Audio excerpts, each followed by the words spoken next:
Welcome back दोस्तों। इस lecture के अंदर मैं आपको वाइल लूप सिखाने लगा हूँ।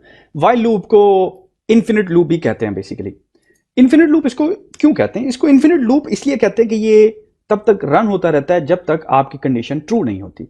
वाइल लूप जो है वो इफ लूप के साथ ज्यादा रिजेंबल करता है। जिस तरह इफ लूप का सिंटैक्स आपने देखा कि इफ के साथ कंडीशन फॉलो करती है और इफ जो है depending upon the condition block of code जो उसके नीचे होता है उसको एग्जीक्यूट करता है। ये तो हमने सीखा हुआ है ना ऑलरेडी। तो बस इसको थोड़ा सा आप अगर मॉडिफाई कर दें, आप यहां पे इफ की जगह वाइल लिखें और फिर कंडीशन लिखें। जो भी कंडीशन होगी वाइल लूप अपने अंडर जो भी ब्लॉक ऑफ कोड होगा, मिसाल के तौर पे ये जो प्रिंट है, लेट्स से मैं कहता हूं ब्लॉक ऑफ कोड, तो ये बेसिकली इसको एग्जीक्यूट करेगा जब तक ये कंडीशन जो है ये ट्रू रहती है। ठीक है, तो इस तरह करता हूं, मैं इसको रिप्लेस करता हूं आई run because condition is true. ठीक है, और इस कंडीशन को मैं कह देता हूं ट्रू। ठीक है, तो जो ही एग्जीक्यूट करता हूं तो ये it will keep on running जब तक ये कंडीशन फॉल्स नहीं होती। यहां तक कि आपका प्रोग्राम क्रैश हो जाएगा, व्हाइल लूप स्टॉप नहीं होगा। क्यों? क्योंकि ये इन्फिनिट लूप है और इसको किसी ना किसी तरीके से क्लोज करने का हमने मैकेनिज्म डिवाइस करना होता है। अब आपने देखा कि हमारा फॉर लूप जो है वो रन कर रहा है, राइट? अच्छा, अब जरा मैं इसको क्लोज करता हूं और इस कंडीशन को मैं किसी वेरिएबल को भी तो असाइन कर सकता हूं। मैं कहता हूं let's say x is equal to true. ठीक है, x रिप्लेस कर देता हूं। तो बेसिकली मैं एक ही बात कर रहा हूं, ऐसा ही है ना। मैं इसको रन करता हूं, you will see the same result, I run because condition is true. अब जरा मैं इसको चेंज भी तो कर सकता हूं। मिसाल के तौर पे ये ट्रू हम यूजिंग कंपैरिजन ऑपरेटर भी तो अचीव कर सकते हैं। मिसाल के तौर पे मैं कहता हूं लेट्स से 2 इज ग्रेटर देन 1। ये क्या कंडीशन है? ये भी तो ट्रू ही है ना।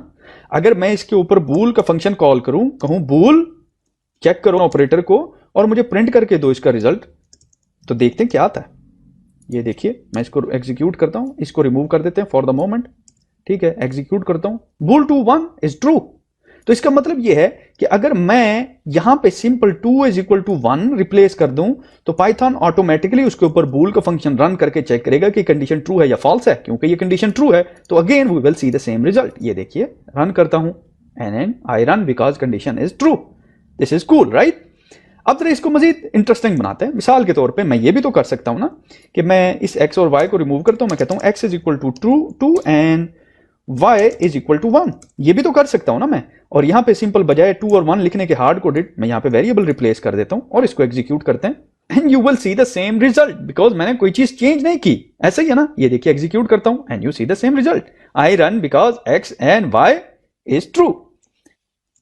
ओके, तो चलिए थोड़ा सा कोड को मजीद वर्सटाइल बनाते हैं कि मैं एफ स्ट्रिंग यूज करके इस कंडीशन को इवेलुएट करता हूं ताकि मुझे पता चले कि ये basically under the hood actually हो क्या रहा है। ठीक है, मैं इसको क्लोज करता हूं और सिंपल यहां पे एफ स्ट्रिंग यूज करता हूं। मैं कहता हूं यार एफ स्ट्रिंग, बात सुनो, ये जो वैल्यू मैंने दिया है ना एक्स और वाई, इसको जरा लगाओ। एक्स मैं कहता हूं ग्रेटर देन वाई, ठीक है, और उसके बाद बोलता हूं टर्न्स। ठीक है, और अब मैं सिंपल बूल का फंक्शन कॉल कर देता हूं। बूल क्या करो, बूल बोलने का क्या करूं? मैंने कहा यार तुम इस तरह करो, ये एक्स और वाई को इवेलुएट तो करो हर लूप के ऊपर, देखो ये क्या रिटर्न करती है। ठीक है, देन मुझे रिजल्ट शो करो। अब मैं इसको एग्जीक्यूट करता हूं एंड यू विल सी वो कह रहा है 2 ग्रेटर देन 1 रिटर्न्स ट्रू। तो इसीलिए ये एग्जीक्यूट हो रहा है, राइट? अब मैं थोड़ा सा इसको मजीद सोफिस्टिकेटेड बनाता हूं। मैं कहता हूं I ran because I run because comma x is greater than and blah blah blah। अब देखिए जरा, वो कहता है आई रन बिकॉज और ये कोड एग्जीक्यूट, वो कहता है आई रन बिकॉज और ये कोड एग्जीक्यूट हो रहा है, ये रुक नहीं रहा। आई run because 2 is greater than 1, 2 is greater than 1, it's always will be 2 is greater than 1। अब मेरे पास कोई क्या ऐसा मैकेनिज्म है कि मैं इस कंडीशन को किसी तरीके से चेंज करा सकूं? नहीं है ना कोई मैकेनिज्म। तो हम बेसिकली एक मैकेनिज्म डिवाइस कर सकते हैं। मैं इसको क्लोज करता हूं, मैं कहता हूं यार किसी ना किसी तरीके से अगर ये 1 को मैं 2 कर सकूं ना, 1 क्योंकि 2 इज ग्रेटर देन 1, अगर किसी ना किसी तरीके से यहां पे कोई ऐसा मैं फार्मूला लगाऊं कि y के अंदर 1 ऐड हो जाए, तो नेक्स्ट टाइम जब वो ऊपर जाएगा तो y की वैल्यू 2 पकड़ के जाएगा। जब 2 पकड़ के जाएगा तो of course 2 will not be greater than 2, condition false होगी और ये रन नहीं होगा। चलिए मैं इस तरह करता हूं, देन मैं कहता हूं यार y इज इक्वल टू, तो क्यों ना y के अंदर 1 ऐड कर दिया जाए। ठीक है, और इसको एग्जीक्यूट करते हैं and then it ran only once. क्यों? क्योंकि नेक्स्ट टाइम जब वो आया और मैंने कहा प्रिंट करो y की वैल्यू, ठीक है, मैंने कहा प्रिंट करो y की वैल्यू, तो यू विल सी, तो y की वैल्यू बेसिकली 2 है। अब इस केस में यहां पे अगर आप 2 रिप्लेस करें तो 2 इज नॉट ग्रेटर देन 2, तो कंडीशन फॉल्स हो गई, तो वो रन नहीं हुआ। Make sense? अब जरा आपने गौर करना है। मैं इस तरह करता हूं यार, इसको 10 कर देता हूं, अब इसको एग्जीक्यूट करता हूं, and you see I run because 10 is greater than 1, लेकिन नेक्स्ट टाइम आप देखें y2 हुआ, लेकिन फिर भी कंडीशन ट्रू रही क्योंकि 10 स्टिल ग्रेटर देन 2। 3 हुआ, 10 स्टिल ग्रेटर देन 3। 7 हुआ, 10 स्टिल ग्रेटर देन 7। 9 हुआ, 10 स्टिल ग्रेटर देन 9। तो ये रन हुआ। हाउएवर जब y की वैल्यू 10 हुई तो ये कंडीशन फॉल्स हो गई, लूप हमारा रुक गया। Isn't it interesting? It's very interesting. अब जरा आपने देखना है कि इस कंडीशन को बेसिकली मैं आर्गुमेंटेड कंडीशन में ऐसे लिख सकता हूं कॉम्पैक्ट फॉर्म के अंदर, तो you will get the same result basically. I run because ये कंडीशन इज ट्रू, तो y की वैल्यू जो है आप डायरेक्टली देख रहे हैं कि क्या चेंज हो रही है। अब हम जिस तरह इफ के साथ एल्स स्टेटमेंट यूज करते थे, हम वाइल के साथ भी एल्स स्टेटमेंट यूज कर सकते हैं। Interesting enough. लेकिन ये वाइल तब एग्जीक्यूट होगी जब ये, सॉरी, एल्स तब एग्जीक्यूट वाइल फॉल्स होगा।